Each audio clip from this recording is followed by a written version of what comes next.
puis on va tout de suite démarrer avec Anne. Alors Anne Dany, vous êtes normalienne, vous êtes diplômée de Sciences Po. Je vais lister l'ensemble de vos diplômes parce qu'ils sont nombreux. Vous êtes titulaire d'un Executive MBA d'HEC en entrepreneuriat et innovation. Alors vous avez travaillé comme consultante pendant une dizaine d'années dans un cabinet de conseil et aujourd'hui vous êtes à la tête d'un média en ligne qui s'appelle Soon Soon Soon, qui est une expérience qui a quelques années déjà et qui est spécialisée à la fois dans l'innovation et dans la perception justement de ces signaux faibles. Et vous êtes sociologue de formation, donc j'ai envie de vous demander par cette première question comment vous sentez émerger ces nouveaux styles d'entrepreneurs. Est-ce que vous pensez que la crise a accéléré les phénomènes ou est-ce qu'elle les a révélés pour certains ?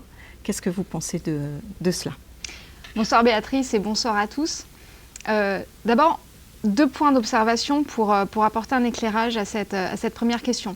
En tant que média, nous recevons beaucoup de communiqués de presse, nous interviewons des entrepreneurs et nous participons à de nombreuses initiatives autour de l'entrepreneuriat. Et dans cette enceinte, il y a des termes qui reviennent sur toutes les lèvres. Ces termes, ce sont quête de sens, impact, volonté de changement.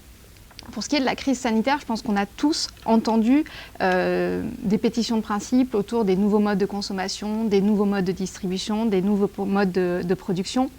Et c'est là que je mettrais bien mon petit grain de sel de sociologue.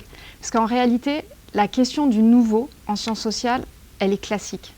Que ce soit qu'on parle de cycle économique, qu'on parle de nouvelles technologies, qu'on parle de nouveaux modes de consommation, ces questions sont récurrentes. Il est bien évident aujourd'hui qu'on ne consomme pas de la même manière que dans les années 80. On ne travaille pas de la même manière que dans les années 80. L'entreprise et l'entrepreneur est sans doute différent.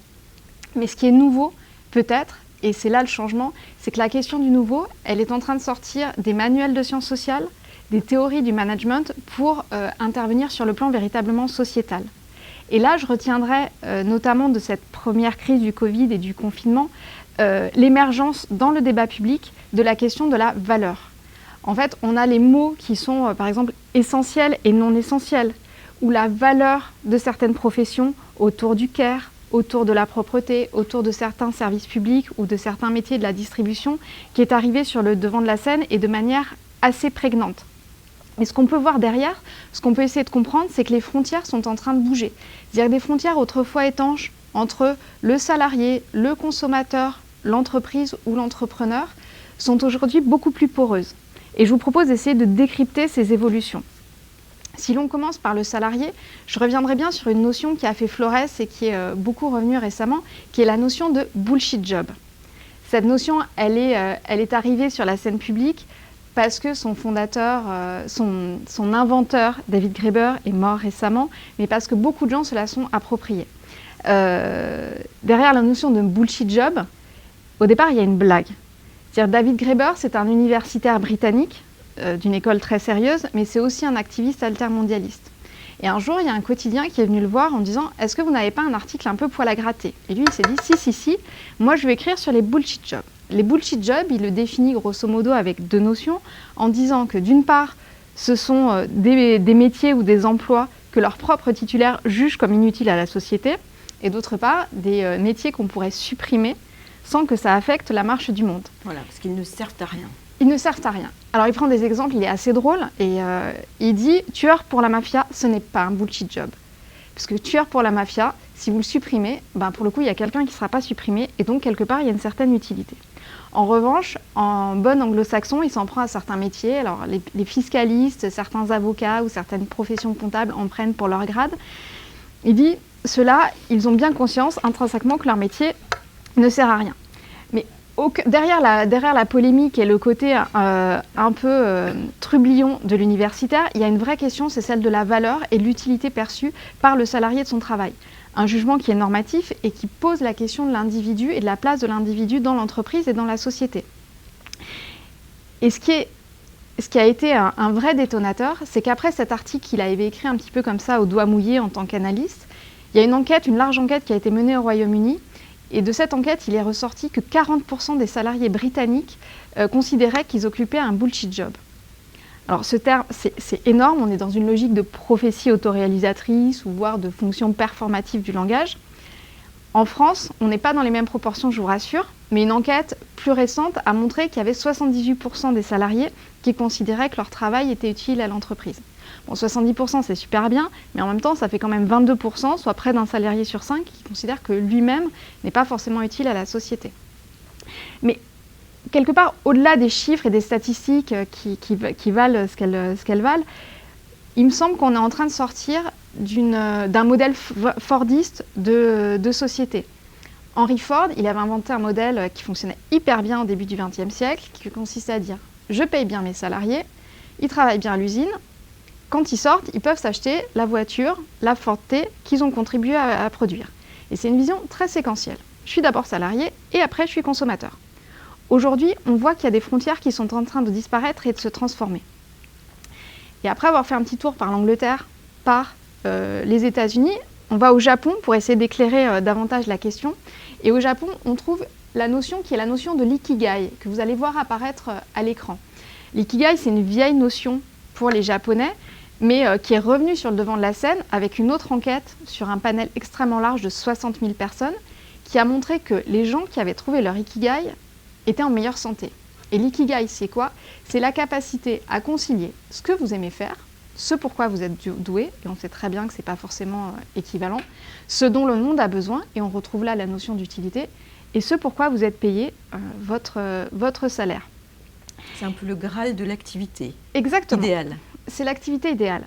Et ce qui est très intéressant de voir, c'est qu'au-delà des coachs qui sont en train d'émerger sur le marché, mais y compris en France, pour aider les gens, les salariés, à trouver leur ikigai, c'est que beaucoup d'individus voient dans l'entrepreneuriat une manière de trouver cet ikigai. Et donc là encore, si on revient à la vérité des chiffres, ou à la vérité plus relative des sondages, près d'un Français sur 3 envisagerait de reprendre ou de créer un jour une entreprise. Et on est à plus de 50% si on prend la tranche d'âge qui est seulement des 25-34 ans. On est sur le consommateur, on commence à arriver sur le consommateur après avoir vu le salarié. Et là, ce qu'on voit, c'est que ce qui est intéressant, c'est qu'il y a une espèce de prise de conscience, toujours autour de la question de la valeur, qui arrive au niveau du consommateur. À tel point qu'il y a une notion, un joli ou très moche néologisme qui est arrivé, c'est le consommateur. Et là, on reviendra à des expressions qui ont fait florès pendant le confinement, qui sont la volonté de se fournir uniquement en circuit court, les déclarations d'amour pour le bio, etc. Mais là encore, signe positif, au-delà des hashtags sur les réseaux sociaux et des déclarations à l'emporte-pièce, là on voit que le marché est en train de se transformer. Et si on prend juste le bioalimentaire en France, on voit que le marché a fait x2 en 5 ans, avec une croissance à 2 chiffres, et qui montre que c'est une pratique qui devient réelle. Donc au-delà de l'intention ou de la déclaration d'intention, il y a une vraie évolution des moyens des manières de consommer. Exactement. Et derrière, il y a une transformation autour du langage.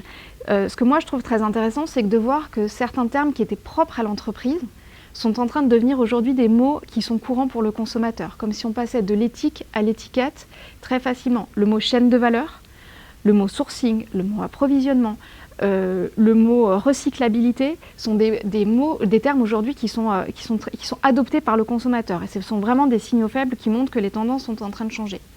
Si on regarde au-delà des mots ce qui se passe dans les différents secteurs, prenons la mode qui sera certainement évoquée après.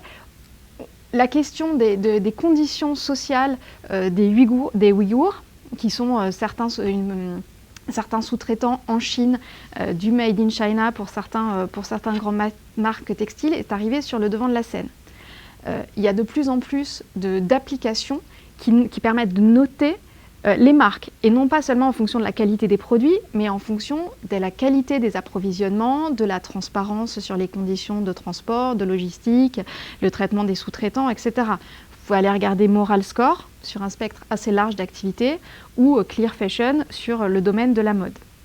Dans le domaine financier également, les lignes sont en train de bouger avec le succès des critères dits ESG pour environnement, sociétal et gouvernance, qui prouvent l'intérêt que les investisseurs portent à ces questions de valeur.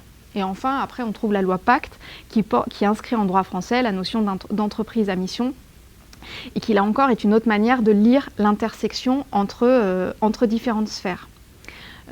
Bien évidemment, le consommateur est en train de changer, mais les injonctions contradictoires sont toujours là. Le débat sur le Green Friday ou le Black Friday actuel en est une illustration. Mais si on tire le fil jusqu'au bout, après le nouveau salarié, le nouveau consommateur, on trouve la question du nouvel entrepreneur. Et on voit bien qu'il est à l'intersection de ces différents domaines.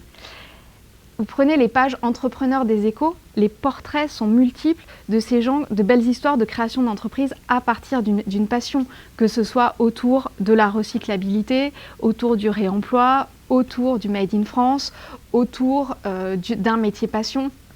On voit de plus en plus d'ingénieurs agronomes qui deviennent agriculteurs ou néo-agriculteurs. Là encore, on a trouvé un terme pour désigner ça, on appelle ça les late bloomers, ceux qui voient leur talent éclore sur le tard. Mais quelque part, on voit bien que l'entreprise a la cote et l'entrepreneuriat aussi. Côté chiffres, on trouve l'INSEE. En 2019, on n'a jamais eu autant de création d'entreprises en France. On est à plus de 800 000. Et là-dessus, avec 36 ans de moyenne d'âge pour le créateur d'entreprise. Donc on n'est pas si jeune et pas si vieux non plus. Et puis 4 sur 10 sont des femmes. Côté école, les cours d'entrepreneuriat ont la cote. Moi, j'en ai suivi un à HEC. Mais si on prend une autre école, qui en plus est une école d'ingénieurs, si on prend l'école polytechnique, là, en ce moment, ils sont en train de mettre sur le devant de la scène un partenariat avec HEC, donc l'école rivale de commerce juste à côté sur le plateau de Saclay, pour les Parisiens d'entre nous. Et ils mettent en avant donc un module d'entrepreneuriat. A contrario, Total, grande entreprise, a vu son projet de laboratoire recherche et développement en partenariat avec l'école rejeté. Et signe des temps, Total, il y a 20 ans, c'était un débouché royal pour les jeunes ingénieurs. Aujourd'hui, c'est l'entrepreneuriat. Mais si on revient sur la logique d'entrepreneuriat, de nouveaux entrepreneuriats, en fait, et d'intersection avec les logiques de consommateurs, on voit que la transparence est de mise et le marketing s'est engouffré également là dans la brèche. Ce qu'on appelle les plateformes de marque, la manière de communiquer sa valeur auprès des clients, joue vraiment sur ce continuum. Et elle joue sur le côté affinitaire, sur l'effacement des frontières, et notamment dans le domaine alimentaire et le domaine de la mode, les jeunes marques communiquent sur leur création, sur une passion initiale, communiquent sur la transparence et le font sur LinkedIn, qui est un réseau professionnel, parce que finalement, leurs clients, leurs salariés, leurs investisseurs, tout le monde est sur LinkedIn. Encore une fois, intersection entre plusieurs sphères. Donc en conclusion, je dirais, oui, il existe de nouveaux salariés, oui, il existe de nouveaux consommateurs, de nouveaux entrepreneurs, mais il en existe aussi des anciens. Et peut-être la question est de savoir quelle est la leçon qu'on en tire pour les entreprises traditionnelles. Et je reprendrai les mots d'introduction du président Joffre, qui dit il faut peut-être vraiment essayer de comprendre ce qui se passe et d'essayer d'effacer la brume autour de cette notion d'entrepreneuriat. Alors merci Anne. Je ne sais pas si certains d'entre vous ont posé des questions sur... alors j'ai dit chat, il ne faut pas dire chat, c'est la petite zone questions-réponses qui est sur la droite de votre écran, n'hésitez pas. Alors moi j'en ai peut-être une pour compléter votre propos. Est-ce que toutes ces notations qui se développent via des applis, vous en avez cité certaines, Yuka a eu un succès très important les mois derniers, vous citiez Moral Score. Est-ce que pour vous c'est un levier? Est-ce que c'est une crainte pour les entreprises? Est-ce que c'est une crainte aussi pour tous les salariés? On a vu aussi beaucoup d'actions, par exemple de chauffeurs Uber, ou sur cette notation qui devient un peu anxiogène. Est-ce que vous pensez que ça contribue à cette espèce de lissage de la frontière entre salariés, consommateurs, entrepreneurs? Réponse en 2 temps et réponse modérée. Je pense que oui, ça constitue un levier parce que ça force certaines entreprises à aller sur un terrain sur lequel elles ne voulaient pas aller initialement. Et donc sur la question des conditions de production, des sous-traitants, etc., c'est un premier levier. Après, ce qu'on voit, c'est que la multiplication de la notation qui va du domaine de la prestation de services au domaine du quotidien, des écoles, etc. D'une part, c'est un phénomène qui nuit, je pense, à la valeur de la notation. C'est facile, vous multipliez les notes, vous likez, vous mettez 5 étoiles ou 4 étoiles en un coup rageur ou flatteur sur votre téléphone. Au final, est-ce que ça a vraiment de la valeur? Alors que si vous prenez le temps de réfléchir à ce que vous voulez faire, peut-être que vous mettriez une note plus modérée ou indépendante du contexte dans lequel vous vous inscrivez. Pour autant, ça existe et les entreprises... Ça fait bouger les lignes. J'ajouterais juste une chose, c'est que là, il y a des études qui ont été menées sur les commentaires négatifs.